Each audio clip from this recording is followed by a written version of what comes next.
ಕಾರ್ಯೇಶು ಮಂತ್ರಿ ಕರುಣೇಶು ದಾಸಿ ಭೋಜೇಶು ಮಾತಾ ಶಯನೇಶು ರಂಭ ಕ್ಷಮ್ಯಾದರಿದ್ರಿ ಷಡ್ಗುಣ್ಯ ಭಾರ್ಯ ಕುಲಬುದ್ಧರಂತೆ ಆರು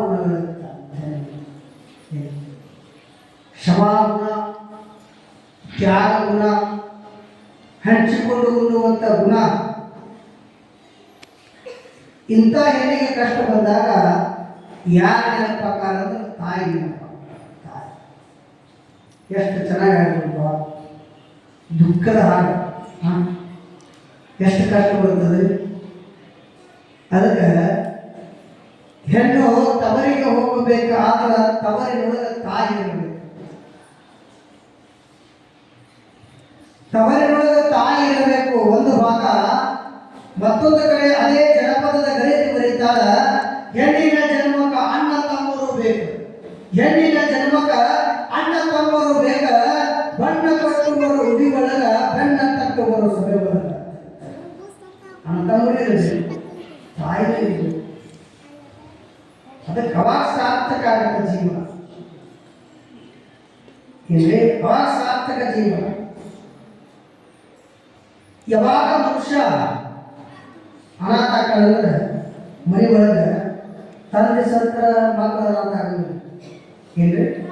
ತಂದೆ ಸತ್ರ ಮಕ್ಕಳ ಅನಾಥ ಆಗೋದಿಲ್ಲ. ತಾಯಿ ಸತ್ತು ಅಂದ್ರೆ ಮಕ್ಕಳು ನಿಜವಾಗ ನಿಜವಾಗ ತಂದೆ ಹೋದ ಬಳಿಕ ಮಕ್ಕಳನ್ನ ತಂದೆ ಸ್ಥಾನದಲ್ಲಿ ಕಾಯುತ್ತಾ ಕಾಪಾಡುತ್ತಾ ಕೂಲಿ ನಾಲಿ ಮಾಡಿ ದುಡಿದು ಜೀವನ ಸಾಗಿಸಿ ಅವರ ಹೊಟ್ಟೆ ಎತ್ತಿ ನೋಡಿ ತಂದೆ ಇಲ್ಲ ಅಂದ್ರೂ ತಾಯಿ ತಾನೇ ತಂದೆ ತಾನೇ ತಾಯಿಯಾಗಿ ಮಕ್ಕಳ ಭವಿಷ್ಯವನ್ನು ರೂಪಿಸ್ತಾರೆ. ಇದು ಅದ್ಭುತವಾದಂಥ ಕೆಲಸ. ಅಂತಹ ತಾಯಿ ಜಗತ್ತಿಗೆ ಕೂಡ ಜನಪದದಲ್ಲಿ ಬಹಳ ಸೊಗಸಾಗ ನೋಡಿ. ಇದು ಒಂದು ವಿಚಾರ. ಇನ್ನೊಂದು ಹೇಳೋದು ಅಂದ್ರೆ ಈಗಿನ ಕಲಿಯುಗಕ್ಕೆ ತಕ್ಕಂಗ ಹೆಂಗೆ ಇರಬೇಕು, ಹೆಂಗೆ ಬದುಕಬೇಕು ಅಂದ್ರೆ ಬದುಕೋದು ಬಹಳ ಕಷ್ಟ. ಇದು ಕಲಿಯುಗ ಏನ್ರಿ? ಇದು ಕಲಿಯುಗ. ಬದುಕೋದು ಬಹಳ ಕಷ್ಟದ. ತಾಯಿ ಸತ್ತ ಮಗ ಬದುಕಬಹುದಂತ, ಬಾಯಿ ಸತ್ತ ಮಗ ಬದುಕೋದು ಕಷ್ಟದ. ತಾಯಿ ಸತ್ತ ಮಗ ಬದುಕಬಹುದು, ಬಾಯಿ ಸತ್ತ ಮಗ ಬದುಕೋದು ಬಹಳ ಕಷ್ಟದ ಈ ಜಗತ್ತಿನೊಳಗೆ. ಇಂಥ ವಿಚಿತ್ರವಾದಂಥ ಜಗತ್ತು. ಮಾತಿದ್ರನ ಕೊಡ್ತಾರೆ ಜಗತ್ತು. ಹಾಗಾಗಿ ಬಾಯಿ ಸತ್ತವ್ರನ್ನಂತೂ ಶಿವಾಯ ಹೇಳೋ ಬಾಯಿ ಸತ್ತವ್ರು ಗುಡಿಯಾಗ ದೇವ್ರು ಹೇಗಿರ್ತಾರೆ ಅದು ಉಳಿಸ್ಬಿಡ್ತಾರೆ ಮನೆ ಉಳಿಸ್ಬಿಡ್ತಾರೆ. ಅದ ಜೋರ್ದಾರ್ ಮಾತಾಡ್ತೀವಿ.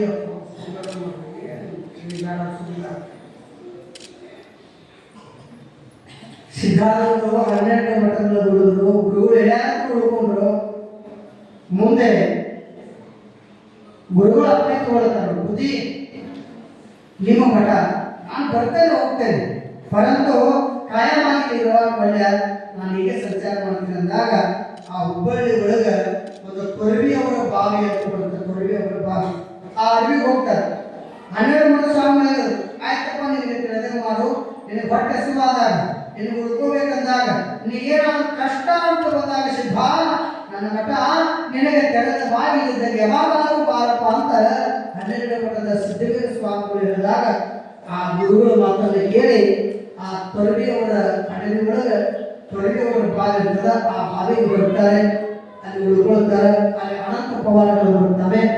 ಮುಂದೆ ಅಲ್ಲಿ ಭಕ್ತರು ಆ ಬರುವಂಥ ವ್ಯವಸ್ಥೆ ಇದನ್ನೆಲ್ಲ ಕಂಡು ಒಬ್ಬ ಉಜ್ಜಣ್ಣನವರ ಮನೆತನದ ಶ್ರೇಷ್ಠ ಸದ್ಭಕ್ತ ಆ ಸಿದ್ಧಾರೂಢರನ್ನು ಕಾಪಾಡಿಕೊಳ್ಳುತ್ತಾನೆ. ಆ ಉಜ್ಜಣ್ಣನವರ ಮನೆತನ ಹೇಗಿತ್ತು, ಅಲ್ಲಿರುವಂತಹ ಸದ್ಭಕ್ತರು ಹೇಗಿದ್ರು, ಅವರ ಆಚಾರ ವಿಚಾರ ಹೇಗಿತ್ತು, ಸಿದ್ಧಾರೂಢರು ಯಾಕೆ ಅವ್ರ ಮನೆಗೆ ಬಂದರು, ತೊರಿವರ ಬಾಯಿಗಳಿಗೆ ಏನ ಲೀಲೆಯನ್ನು ಮಾಡಿದರು ಅನ್ನುವಂತಹ ಕಥಾಭಾಗದ ವಿಚಾರವನ್ನು ಶುಭಗಳಿಗೆ ನಾವು ಇವೆಲ್ಲ ಪ್ರಸ್ತುತ ಪುರಾಣದೊಳಗೆ ನಾಳೆ ದಿವಸ ತಿಳಿಯೋಣ ಅನ್ನುವಂಥ ಮಾತನ್ನು ಹೇಳುತ್ತಾ ಈ ದಿವಸದ ಸದ್ಗುರು ಸಿದ್ಧಾರೂಢರ ಪುರಾಣ ಪ್ರವಚನದ ಮಿಶ್ರೇಣಿಯನ್ನು ಜಾತ್ರಾ ಮಹೋತ್ಸವದ ಕಾರ್ಯಕರ್ತರಾದ ಮಹಾಗುರು ಉಮಾಪತಿ ಶಿವಾಚಾರ್ಯ ಮಹಾಸ್ವಾಮಿಗಳವರ ಕರ್ತೃತ್ವ ಚೈತನ್ಯ ಶಕ್ತಿಗೆ ಭಕ್ತಿ ಪ್ರಣಾಮಗಳನ್ನು ಪುರಾಣದ ಗುಡಿಸೇವೆಯನ್ನು ಅರ್ಪಣೆ ಮಾಡಿ ವೇದಿಕೆ ಮೇಲೆ ವಿರಾಜಮಾನರಾದ ಶ್ರೀಮಠದ ಮಠಾಧ್ಯಕ್ಷರಾದ ಪರಮ ಪೂಜ್ಯ ಡಾಕ್ಟರ್ ಕುಟೂರು ಬಸವೇಶ್ವರ ಶಿವಾಚಾರ್ಯ ಮಹಾಸ್ವಾಮಿಗಳ ಶ್ರೀಪಾದಕ್ಕೆ ಭಕ್ತಿ ಪ್ರಣಾಮಗಳನ್ನು ಅರ್ಪಿಸಿ ಈ ಪುರಾಣ ವಿರಾಮಿಸ್ತಾ ಇದ್ದೇನೆ. ಸರ್ವರಿಗೂ ಅನಂತ ವಂದನೆಗಳು.